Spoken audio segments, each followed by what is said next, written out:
इसको आप समझिएगा, इस डायग्राम को, ये एक फलसफा है, ये क्रक्स है डायबिटीज़ का, डायबिटीज़ को प्रिवेंट करने का, ओबेसिटी को प्रिवेंट करने का। मान लीजिए हमारी एक फैक्ट्री है, फैक्ट्री में हमारे पास वर्कर्स हैं, हमारे पास रॉ मटेरियल यानी ग्लूकोज रॉ मटेरियल है, रॉ मटेरियल तो आ गया, बट हमारी जो भी हमारा तैयार प्रोडक्ट है इस फैक्ट्री का, यानी कि कुछ भी कह लो आप, जो भी आपकी फैक्ट्री बनाती है, हमारे केस में ये है कैलोरीज, यानी एक्सरसाइज करके, यानी कि हमारा अगर माल, तैयार माल मार्केट में बिकना कम हो जाए, उसकी सेल कम हो जाए, जैसे हम सेडेंटरी लाइफस्टाइल जीते, इस कुर्सी पे बैठे रहते हैं सारा दिन, हमारे मसल्स काम नहीं करते, तो हमारी सेल कम होगी। अब बताओ, अगर आपकी सेल कम होगी आपकी फैक्ट्री में, तो आप अपने वर्कर्स, यानी ये इंसुलिन रिसेप्टर जो आपके वर्कर्स हैं, आपकी लेबर है, इसको आप मेंटेन कर पाएंगे, सैलरी दे पाएंगे?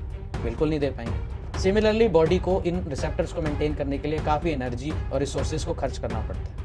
तो जैसे जैसे इसकी सेल कम होती है, हमारी ज़रूरत कम होती है, बॉडी ये रिसेप्टर्स की गिनती को कम करता जाता है, कम करता जाता है, कम करता जाता है। That is why middle age तक ओबेसिटी आने के बाद हमें, जब हम 10-12 साल अपनी नौकरी में बैठ चुके होते हैं कुर्सी के ऊपर, उसके बाद हमें डायबिटीज़ आने की शुरुआत हो जाती है। अब इस रिसेप्टर को कैसे बढ़ा सकते हैं?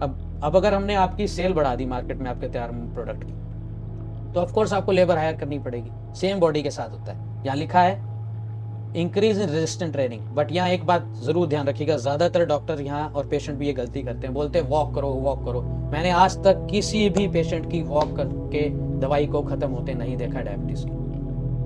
तो हमें एंटी ग्रेविटी एक्सरसाइज यानी मसल्स को ट्रेन करना, चाहे आप जिम जाके कीजिए, साइकिलिंग कीजिए, स्टेयर्स चढ़िए, उठक बैठक कीजिए, जहां भी आप ग्रेविटी के अगेंस्ट काम करते हैं वहां आप मसल्स को ट्रेन करते हैं, सेल को बढ़ाते हैं, कैलोरीज को खर्च करते हैं, तब बॉडी ये इंसुलिन रिसेप्टर की संख्या को बढ़ाती है और हमारा रॉ मटेरियल ग्लूकोज इस सेल के अंदर जाता है, मसल्स उसको यूज करते हैं और हमारे ब्लड में से ग्लूकोज लेवल कम हो जाता है। अब हम सब जानते हैं एक्सरसाइज के फायदे, बट आज अगर हम ये साइंस को समझ जाएं एक्सरसाइज के, तो हम समझ पाएंगे कि कितनी जरूरी एक्सरसाइज है।